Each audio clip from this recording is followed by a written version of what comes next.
Hello' everyone, good morning. আজি দেওবাৰ আৰু দেওবাৰ যিহেতু বন্ধ, ৰাতিপুৱা জলপানৰ প্ৰস্তুতি চলাই আছে মায়ে। আৰু জলপান মানে ভজা চাউলৰ জলপান। এবিধ হ'ল চাউল, চাউল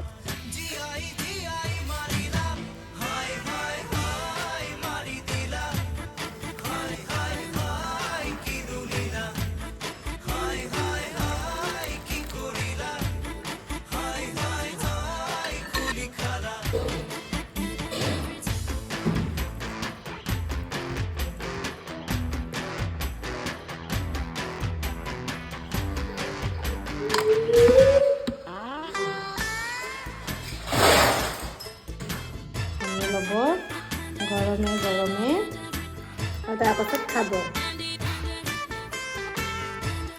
অমৃত